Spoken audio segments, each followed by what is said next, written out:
اچھا عمل کیے، اللہ پاک فرماتا ہے ہم تو اس کے لیے جنت تیار کر کے بیٹھے، سبحان اللہ۔ ان کے لیے زندگی ہے۔ کیسی زندگی؟ پھر اللہ پاک نے اس کی آگے کیفیات بیان کی، تو میں نے آپ کے سامنے اس چیز کو رکھا اور اس کو رکھنا چاہا کہ دوستو یہ جو ہماری زندگی ہے جس میں اب ہم ہیں، اب ہیں، سانس لے رہے ہیں، اگر یہ زندگی اچھی ہو گئی، کیا ہو گئی؟ وہ قرآن پاک کی آیت مقدسہ اللہ پاک نے فرمایا وَلَنَبْلُوَنَّكُمْ، ہم تمہیں ضرور ضرور آزمائیں گے۔ کیا؟ ضرور ضرور۔ وَلَنَبْلُوَنَّكُمْ بِشَيْءٍ مِّنَ الْخَوْفِ وَالْجُوعِ، خوف آئے گا، بھوک آئے گی، پیاس آئے گی، مال چھن جائے گا، یہ سب کچھ ہوگا۔ اور اگر تم ثابت قدم رہے، اگر تم کیا ہو گئے؟ ثابت۔ وَبَشِّرِ الَّذِينَ، میں بشارت دیتا ہوں۔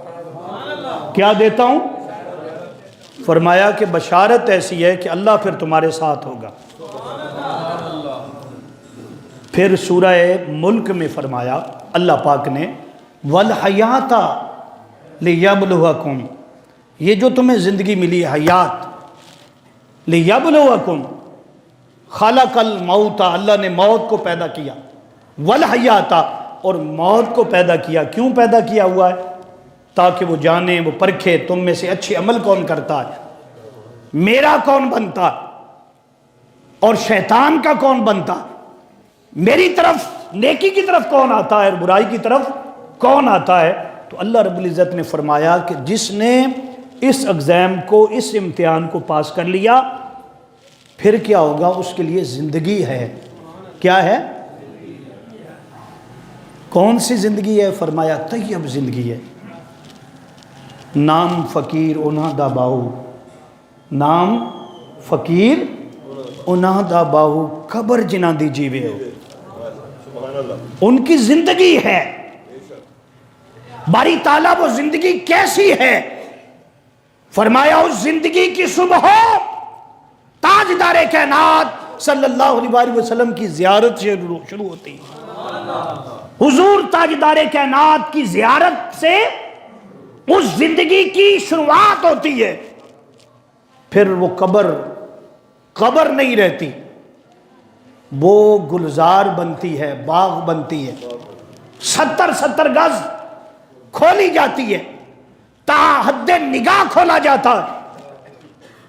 اس کے اندر کیا ہے؟ نم کا نومت العروس، نم کا نیند ہے۔ کیا ہے؟ نیند ہے، سونا ہے۔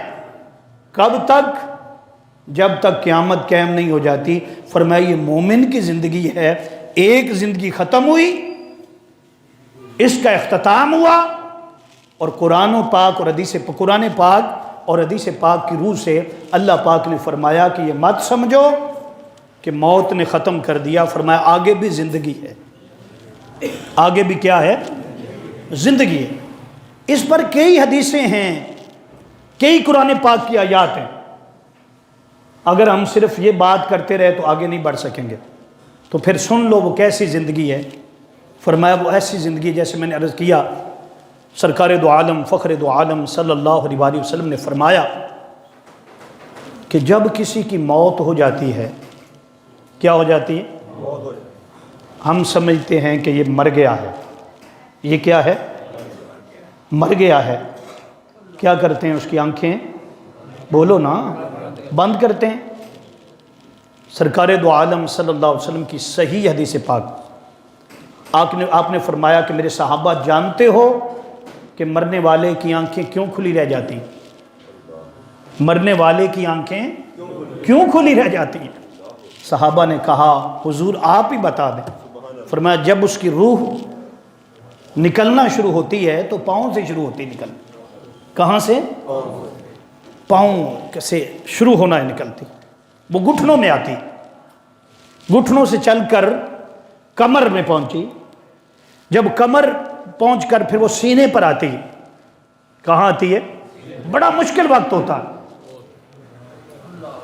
جنتی کی اور دوزگی کی نشانی یہ ہے کہ جنتی کی روح نکلتی ہے بڑے سکون سے، اطمینان سے، اور دوزخی کی روح سینے پر آ کر اٹک جاتی ہے۔ پھر وہ کیا کہتے ہیں پنجابی میں، گرڑو بولتا، غراروں کی آوازیں آتی، پھر وہ ناک سے باہر نکلتی ہے، ناک سے، اور فرشتے اسے لے کر جاتے ہیں۔ سرکار نے فرمایا کہ وہ روح دیکھتی ہے، آنکھیں دیکھتی ہیں، حالانکہ روح باہر نکل گئی ہے، بغیر روح کے آنکھیں دیکھ رہی ہوتی، آنکھیں بغیر روح کے دیکھتی۔ پھر آقا علیہ الصلوۃ والسلام نے فرمایا، حدیث پاک توجہ کرنا، ہم نے سمجھا مر گیا، کیا ہوا؟ اب نلانا دھلانا یہ پہلی چیز ہے کہ جو مر جاتا ہے اسلام میں اسے کیا کہتے ہیں؟ غسل دینا ہے۔ غسل کے بعد کیا ہوگا؟ کفن دینا ہے۔ اب لوگ کہتے ہیں، بد عقیدہ لوگ کہتے ہیں کہ بس خاتمہ ہو گیا، اب نہ وہ سنتا ہے نہ وہ دیکھتا ہے۔ لیکن حدیث پاک میں بخاری شریف میں ہے، کہاں لکھا ہوا ہے؟ بخاری شریف میں ہے کہ جب آپ انہیں نلا دیتے ہیں، دھلا دیتے ہیں تو کفن دے دیتے ہیں، کیا کرتے ہیں؟ تو فرمایا کہ وہ میت بولتی ہے۔ بولنا ذرا، میت، لوگ کہتے ہیں مردے نہیں بولتے اور نہیں سنتے۔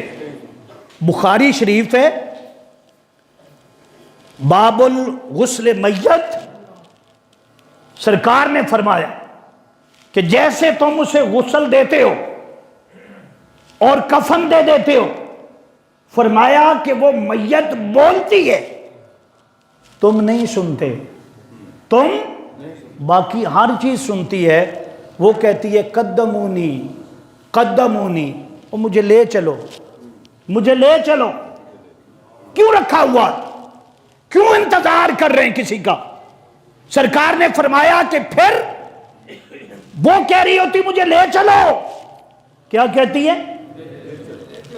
اور یاد رکھ لیں، ایک بار پہلے بھی میں نے عرض کیا تھا کہ میت کو جب کوئی مر جائے تو اس کو رکھنا، انتظار کرنا، ہفتہ ہفتہ رکھ دینا، یہ جائز نہیں ہے، یہ جائز، اس کا حق ہے۔ آپ کہتے ہیں فلاں آ جائے فلاں آ جائے، نہیں، جب وہ فوت ہو جائے تو امانت ہے، جتنی جلدی اس کو روانہ کر دیں گے، اس کی خوشی اس میں ہے میت کی۔ تو وہ کہتی، کیا کہتی؟ قدمونی، مجھے لے چلو، مجھے، اور اگر نیک روح ہو تو کہتی مجھے لے چلو، اور اگر بری ہو، بد روح ہو، تو وہ کہتی مجھے کہاں لے چلے ہو؟ یہ میں نے جتنا کمایا تھا، یہ گھر بنائے تھے، محل بنائے تھے، یہ جو کچھ میں نے کیا تھا یہ تو میں نے کیا تھا، مجھے کہاں لے چلے؟ آقا علیہ الصلوۃ والسلام نے فرمایا دونوں کیفیات ہوتی ہیں اس کی۔ اگر نیک ہو تو کہتی مجھے لے چلو، میرا اصل ٹھکانہ میری قبر ہے، اصل ٹھکانہ میری قبر ہے، اور اگر بد ہو تو وہ کہتی کہاں لے چلے ہو، میں تو کماتا تھا، شاید یہاں رہنا ہے، میں تو دھوکے میں رہا۔ تو میں نے عرض کیا کہ موت ہم نے سمجھا مر گیا، پہلے میں نے 3 آیتیں قرآن پاک کی پیش کی، اب حدیث پاک بتا رہا ہوں، بخاری شریف کی حدیث پاک، کہ مرنے والا بولتا ہے، کہتا ہے مجھے لے چلو، یا وہ کہتا ہے کہ مجھے کہاں لے چلے؟ فرمایا اس کی زندگی جو قبر کی ہے وہ شروع ہو جاتی ہے، کہاں سے شروع ہوتی ہے؟ نیک بندے کی زندگی حضور کے دیدار سے شروع ہوتی ہے، آگے کوئی موت نہیں ہے، آگے کوئی موت، کسی قسم کی آگے موت نہیں۔ قبر کے اندر کافر بھی زندہ ہوتا ہے، کافر بھی، منافق بھی زندہ ہوتا ہے، منافق بھی، اور مسلمان بھی بدرجہ اولا زندہ ہوتا ہے۔ فرق یہ ہوتا ہے، فرق کیا ہوتا ہے؟ فرق یہ ہوتا ہے کہ مومن مسلمان ثواب میں ہوتا ہے، اس کی قبر باغ ہوتی ہے، دیدار مصطفیٰ سے ابتدا ہوتی ہے اور وہ انتظار کرتی ہے قیامت کا. کس کا؟ قیامت کا. اور کافر عذاب میں ہوتا ہے، اس کی ہڈیاں گوشت سب گل سڑ جاتے ہیں. منافق اس کا حال بھی یہی ہوتا ہے. مسلمان جس کے پاس عمل نہیں ہے، بے نماز ہے، جھوٹ بولتا ہے، اس کا حال بھی یہی ہوتا ہے کہ اس کی میت جو رکھی جاتی ہے وہ پھٹ جاتی ہے، ہڈیاں جدا ہو جاتی ہیں، مٹی کے ساتھ مٹی ہو جاتی ہیں.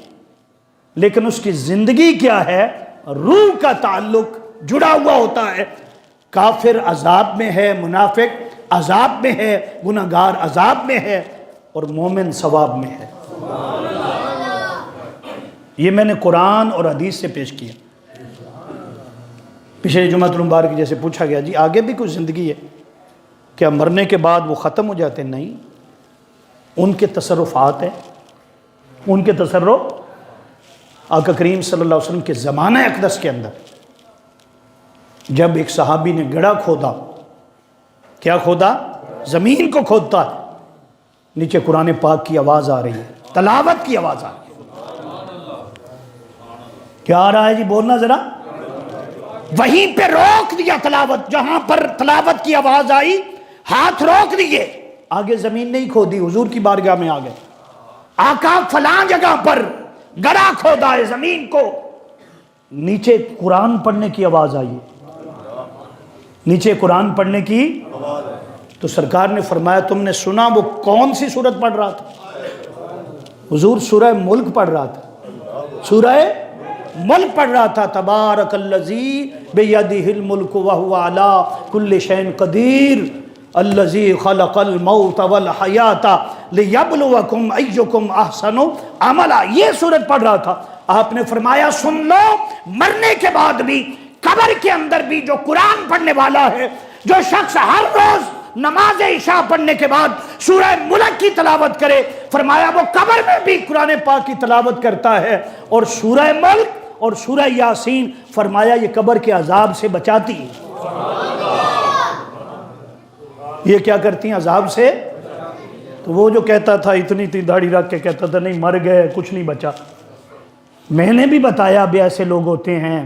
میں ہر ایک کی بات نہیں کر رہا، ہر ایک کی بات. لیکن دوستو اگر محبوب کے ہو گئے نا، شہید زندہ اس لیے ہوتا ہے کہ اسے اللہ کا دیدار ہوتا ہے، قیامت تک اسے مردہ کہنا گناہ ہوتا ہے. اور اللہ کا نیک بندہ جب قبر میں جاتا ہے اسے مصطفیٰ کا دیدار ہوتا ہے. کیا ہوتا ہے؟ مصطفیٰ کا.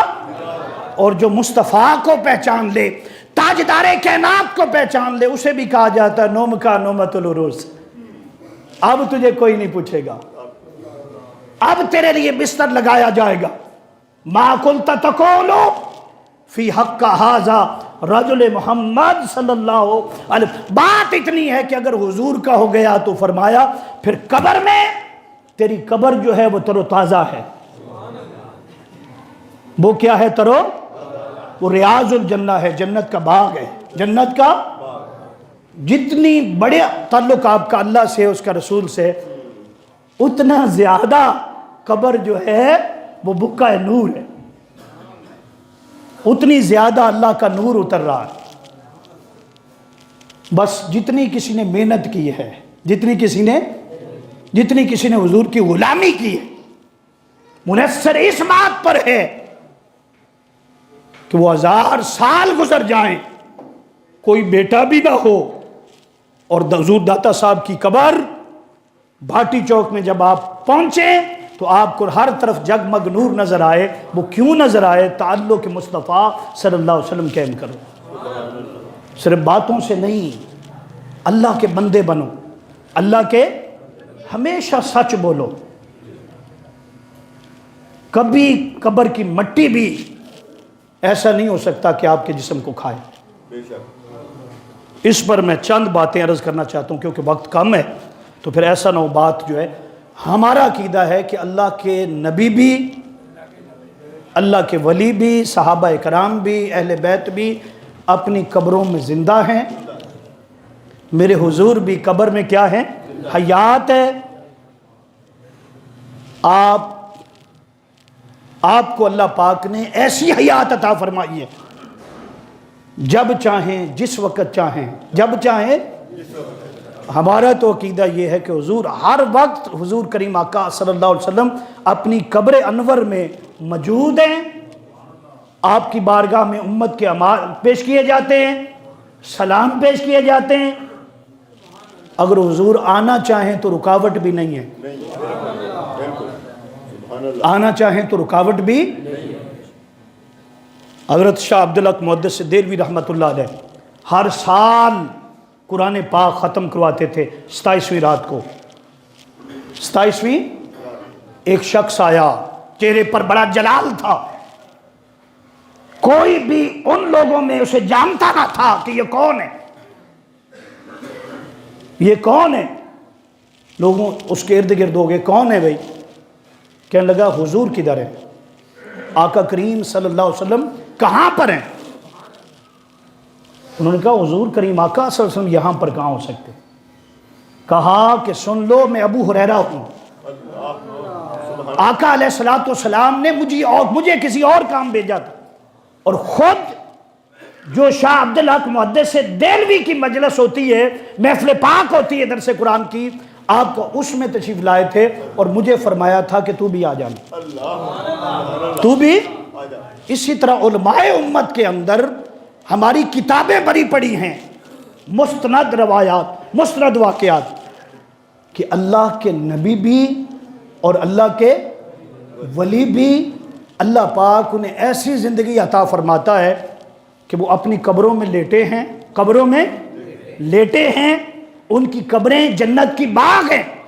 اگر کوئی وہاں جائے سلام کرے تو جواب ملتا، کیا ملتا ہے؟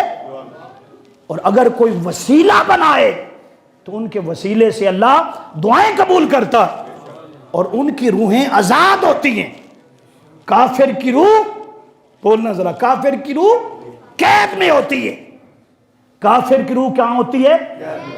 اس قید کا نام، جگہ کا نام سجین ہے. کیا ہے؟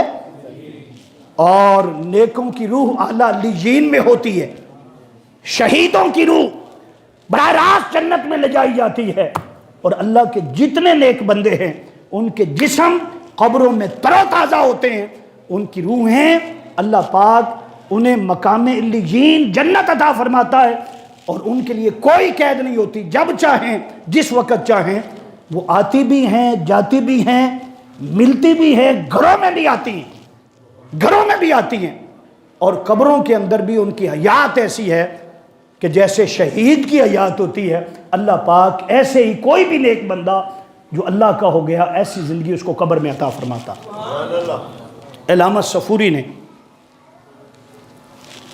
اپنی کتاب نزہۃ المجالس میں لکھا، اور اسی طرح علامہ جلال الدین سیوطی نے اپنی کتاب اشر الصدور میں لکھا کہ وہ جو ایک اماں، ایک مائی صاحبہ ہر روز بچوں کو قرآن پڑھاتی تھی، ہر روز بچوں کو.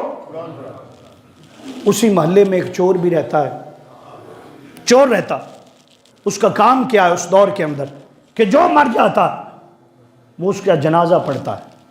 کیا کرتا ہے جی؟ بولنا ذرا. کیوں پڑھتا ہے؟ کہ وہ چور ہے، دیکھتا ہے کہ قبر کس جگہ پر بنتی، قبر کس جگہ پر بنتی. جب رات ہو جاتی، دنیا سو جاتی، وہ آ کر قبر کھولتا ہے، کفن اتارتا ہے، مارکیٹ میں لے جاتا ہے اور بیچ دیتا ہے. یہ کون لکھ رہے ہیں؟ علامہ جلال الدین سیوطی کی اشر الصدور اور علامہ صفوری کی نزہۃ المجالس، اور اس کے بعد بھی درجنوں کتب ہے جس کے اندر یہ واقعہ موجود ہے. فرماتے ہیں کہ ایک مائی صاحبہ جو قرآن پاک پڑھاتی، جب اس کو پتہ چلتا ہے، اس کو پتہ چلتا ہے تو وہ بلاوا بھیجتی، کسی شخص کو بھیجتی ہے کہ اس کو بلا کر لائیں. جب وہ آتا ہے تو اس سے بات ہوتی ہے. مائی صاحبہ کہتی ہے کہ میں نے سنا ہے کہ آپ لوگوں کے کفن اتارتے ہیں. کیا اتارتے؟ وہ چور تھا اور بڑا وہ ڈھیٹ قسم کا تھا. اس نے کہا جی ایسا ہی ہے، جی ایسا ہی ہے. کہنے لگی کہ کتنے کا بیچتے ہو؟ کہتے بی بی صاحبہ اتنے کا بک جاتا. کہنے لگی کہ اگر میں تمہیں ڈبل پیسے دے دوں. کیا دے دوں؟ تو پھر وہ کہنے لگا اگر ڈبل دیں تو مجھے ضرور محنت کرنے کی ضرورت ہے. اس بی بی نے ڈبل پیسے دے دیے، زیادہ دے دیے، کہا میرا کفن نہ اتارنا، میرا کفن۔ بی بی صاحبہ کا انتقال ہو گیا، جب انتقال ہوا اعلان ہو گیا کہ بی بی صاحبہ فوت ہو گئی، اب ہر کوئی جنازے کے لیے تیار ہونے لگا، کیونکہ نیک تھی اور نیک بندے کا ہر کوئی جنازہ پڑھتا۔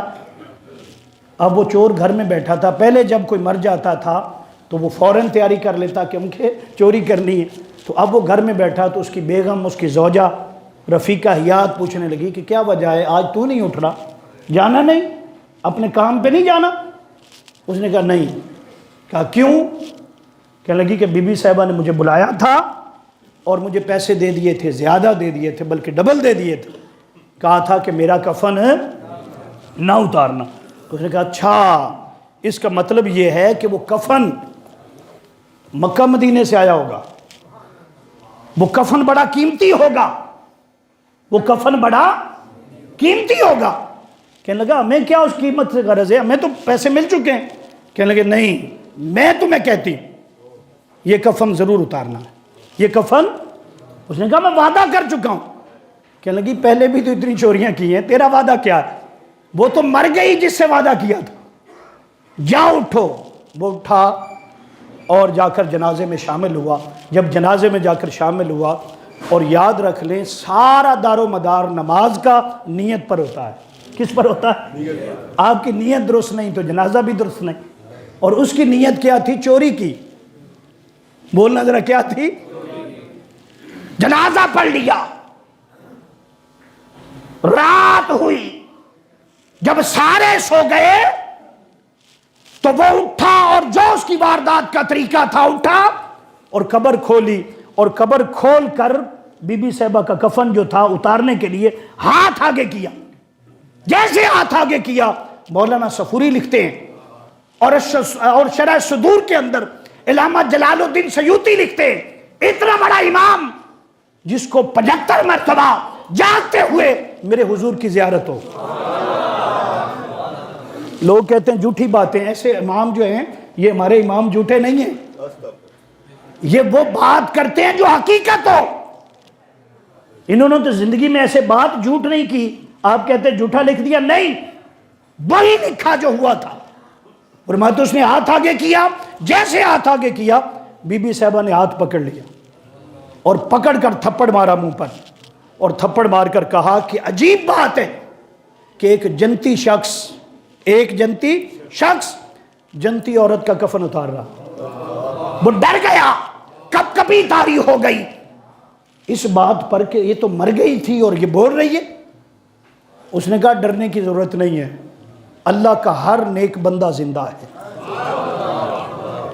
اللہ کا ہر نیک بندہ زندہ ہے۔ فرق یہ ہے کہ یہاں پہنچ کر یہ عالم برزخ ہے، ایک پردہ ہے، کیا ہے؟ باقی آقا نے فرمایا کہ لوگوں، موت خاتمے کا نام نہیں، موت تو ایک دروازہ ہے جس سے گزر کر اس جہان سے بندہ اس جہان پہنچ جاتا۔ تم سمجھتے ہو مر جاتے ہیں، مٹی ہو جاتے ہیں، کوئی تصرف باقی نہیں رہتا، نہیں نہیں، جو اللہ کے نیک بندے ہوتے ہیں وہ زمین کے اوپر ہو تب بھی تصرف ہوتا ہے، اللہ کی یاد کے ساتھ جڑے ہوئے ہوتے ہیں۔ جب زمین کے نیچے جاتے ہیں تو فَاذْكُرُونِي أَذْكُرُكُمْ وَاشْكُرُوا لِي وَلَا تَكْفُرُونَ کا فیض ملتا ہے۔ وہ زمین کے نیچے جب ہوتے ہیں تو اللہ زمین پر اس کا ذکر کروا رہا ہوتا ہے۔ اس نے کہا کہ ایک جنتی شخص کس کا کفن اتار رہا ہے؟ جنتی کا۔ اس نے کہا بی بی صاحبہ تو جنتی ہے، قرآن پڑھاتی تھی، عمرے کیے تھے، حج کیا تھا، تو جنتی ہے، لیکن میں جنتی کیسے ہو گیا؟ میں تو ایک چور ہوں۔ اس نے جواب دیا، اس نے کہا کہ جب اس کی رحمت برستی ہے تو پھر 100 انسانوں کا قاتل بھی جنتی بن جاتا ہے۔ اگرچہ تو چور تھا لیکن میرے جنازے میں شامل ہوا تھا۔ جو شامل ہوا اس نے یہ بھی نہیں دیکھا کہ پڑھنے آیا تھا یا چوری کی نیت سے آیا تھا، بس تو آ گیا، اس نے مہر لگا دی، وہ جنتی ہو گیا۔ فرماتے ہیں کہ وہیں پہ اس شخص نے توبہ کی، اور توبہ کرنے کے بعد وقت کا وہ بڑا نیک آدمی، اور ایسا ہوا کہ قرآن پاک حفظ کیا، کتابیں پڑھی اور اللہ کا نیک بندہ بنا، اور ایک کو سناتا تھا کہ لوگوں میں نے اس زندگی کو دیکھا ہے جو قبر کے اندر بھی ہوتی ہے، جو قبر کے۔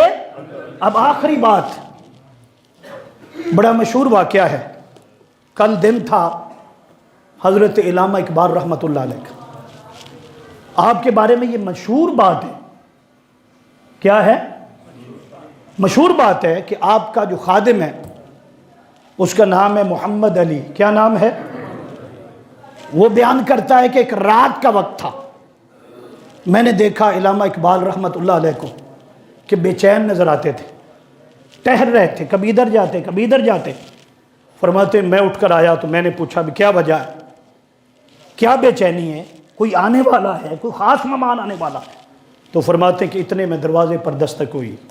کیا ہوا؟ دروازے پر دستک ہوئی۔ فرماتے اقبال نے جب دروازہ کھولا تو دروازے پر ایک ایسی شخصیت کھڑی تھی، چہرے پر اتنی وجاہت تھی اور اتنا نور تھا، اس سے پہلے فرماتے کہ اتنے نور والا بندہ میں نے نہیں دیکھا تھا۔ اقبال اس کو اندر لے کر آئے، اس کو بیڈ پر بٹھا دیا، پلنگ پر بٹھا دیا، اور خود اس کے قدموں میں بیٹھ گئے اور اس کے قدموں کو دبانے لگے۔ فرماتے میں حیران تھا کہ یہ کون ہے، یہ کون ہے، لیکن اتنی جرأت نہ تھی کہ پوچھ سکوں۔ فرماتے کہ پھر اقبال نے عرض کی کہ حضور آپ کو کچھ پیش کروں؟ ہاں جی، کچھ نوش فرمائیں گے، کچھ تناول فرمائیں گے؟ فرماتے ہیں کہ اس شخصیت نے کہا کہ آپ دہی کی لسی منگوا لیں، دہی کی، بولنا ذرا، لسی منگوا لیں۔ وہ خادم کہتے ہیں، وہ سیالکوٹ کے رہنے والے تھے، وہ کہتے ہیں کہ مجھے اقبال نے بلایا، فرمایا جگ لے لو اور جاؤ لسی لے کر آؤ۔ فرماتے رات کا وقت تھا، 2 بجے کا، کتنا؟ 2 بجے۔ ہر طرف اس دور کے اندر فرماتے ہر دکان جو تھی وہ بند ہو جاتی۔ میں سوچنے لگا کہ یہ لسی کہاں سے ملے گی۔ کہتے ہیں کہ میں باہر نکلا، بس تھوڑے سے چند قدم چلا تھا نا، آگے مجھے ایک بازار نظر آیا۔ کیا نظر آیا؟ بازار نظر آیا۔ اس میں ایک دکان تھی لسی کی جو بڑی نفیس تھی، بڑی ایسی دیکھی کہ ہر طرف صفائی تھی۔ میں قریب گیا تو ایک بابا جی تھے، ان کے سامنے برتن پڑا تھا گڈوا جس میں وہ لسی بنا رہے تھے، تو مجھے فرمانے لگے کہ اچھا آپ لسی لینے آئے؟ جی۔ جگ آگے کریں، کہتے ہیں انہوں نے لسی بنائی، اور لسی بنانے کے بعد میرے جگ کے اندر وہ لسی ڈال دی۔ میں نے کہا بابا جی کتنے پیسے ہیں، اس کے پیسے کتنے بنتے؟ کہتے انہوں نے جواب دیا کہ ہمارا اور اقبال کا حساب چلتا رہتا، ہمارا اور اقبال کا حساب چلتا رہے۔ اس کو مولانا عبدالستار نیازی نے، مولانا عبدالستار نیازی نے خود بیان کیا، اور علامہ اقبال کے بیٹے جوید اقبال نے بیان کیا۔ صلاح الدین جو گزرے ہیں ان کے آگے بیٹے، میں نے خود سنا، ٹی وی پہ انٹرویو میں سنا، پڑھا، یعنی اتنا بڑا واقعہ۔ فرماتے ہیں کہ جب رات کا وقت تھا اور میں نے اس سے پوچھا ہاں جی لسی کے کتنے پیسے، انہوں نے جواب دیا ہمارا اور اقبال کا حساب چلتا رہتا ہے۔ کہتے میں لے کر آیا تو اقبال نے وہ لسی لی اور ایک گلاس جو تھا اس بزرگ کو پیش کیا، پھر دوسرا پیش کیا۔ فرماتے پھر اس بزرگ نے فرمایا کہ ایک گلاس آپ بھی پی لیں۔ فرماتے اقبال نے وہ گلاس جو تھا وہ پی لیا۔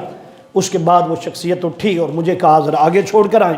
کہتے جیسے گیٹ سے باہر نکلے وہ شخصیت غائب ہو گئی، میری نظروں سے اوجھل ہو گئی۔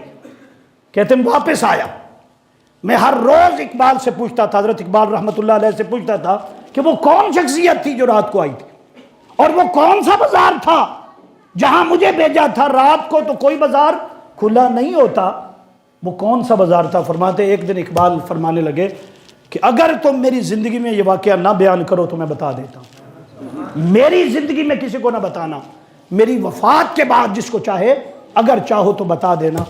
جو شخصیت تشریف لے کر آئی تھی وہ حضرت خواجہ معین الدین چشتی اجمیری تھے، جو اجمیر سے آئے تھے۔ کہاں سے آئے تھے؟ اور جس سے آپ لسی لے کر آئے ہیں وہ کوئی اور شخصیت میں تھی، وہ حضور داتا گنج بخش علی اجمیری رحمۃ اللہ علیہ۔ میں بتانا یہ چاہتا تھا، وقت کیونکہ کم ہوتا ہے، بہت ساری چیزیں آگے پیچھے ہو جاتی، بس اتنا بتانا چاہتا تھا کہ جو اللہ کے نبی ہوتے ہیں وہ بھی، صحابہ کرام بھی، حضور کی اہل بیت بھی، اور اولیاء کرام بھی، اور مومن بھی، اور مومن بھی قبروں کے اندر ایسی زندگی ملتی ہے، ان کی روحیں اور ان کے جسم کنیکٹ ہوتے ہیں، اگر سلام کیا جائے تو سلام کا جواب دیتے ہیں، لیکن ہمارے کان سن نہیں سکتے۔ جو لوگ قبر پر جائیں دعا کرنے کے لیے، آپ اٹھا لیں کتابوں کے ڈھیر لگے پڑے، وہ جانتے ہیں کہ کون آیا ہے۔ جو وہاں باتیں ہوتی ہیں اس کو سنتے ہیں، دیکھتے ہیں، انہیں پتا ہوتا ہے کون آیا ہے اور کون جا رہا ہے۔ یہی وجہ ہے کہ حدیث پاک میں حضرت عائشہ صدیقہ رضی اللہ تعالیٰ عنہ فرماتی ہیں کہ جب میرے محبوب سرکار محمد صلی اللہ علیہ وسلم کا وصال ہو گیا اور حضور کریم آقا صلی اللہ علیہ وسلم کو ہم نے قبر انور میں اتار دیا، تو ہر روز میں حضور کریم آقا کی قبر انور پر آتی تھی، لیکن عام پردہ کرتی تھی، دوپٹہ پہن لیتی، چادر پہن لیتی اور آ کر دعا کر لیتی۔ پھر سیدنا صدیق اکبر کا وصال ہو گیا 2 سال کے بعد، کتنا 2 سال کے بعد، تو پھر بھی میں اسی طرح آتی جیسے آتی تھی، یعنی چادر پہن لیتی اور حجرہ تو قریب تھا، ادھر آتی اور دعا کر کے چلی جاتی۔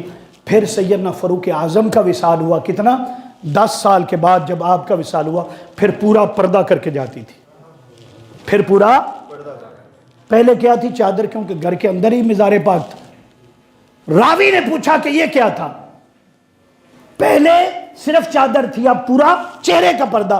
فرمانے لگی کہ پہلے میرے حضور، میرے شوہر نامدار آقا کریم صلی اللہ علیہ وسلم جن سے میرا پردہ نہیں تھا، جن سے میرا پردہ، پھر میرے والد گرامی سیدنا صدیق اکبر آئے، وہ میرے والد تھے اور والد سے بھی پردہ نہیں ہوتا، پھر فی تھے، لیکن ان سے پردہ کرنا اسلام میں کیا تھا؟ لازم تھا۔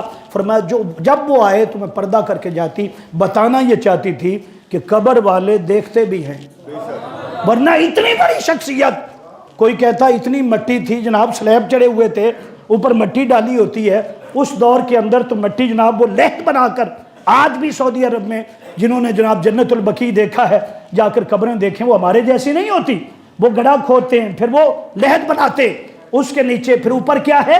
مٹی ہے۔ عام پردہ آ جائے تو کوئی دیکھ، تو قبر کے نیچے سے کون کیسے دیکھا جا سکتا؟ وہ بتا رہی تھی کہ یہ مٹی کے نیچے جب بندہ جاتا ہے تو پھر اللہ رب العزت وہ طاقت عطا فرماتا ہے، وہ نور عطا فرماتا ہے کہ وہ قبر میں مٹی کے نیچے سے بھی ایسے دیکھتے ہیں جیسے ہم ظاہراً بھی ایسے نہیں دیکھ سکتے۔ تو اس لیے قبر کے اندر حیات ہے، تصرفات ہیں۔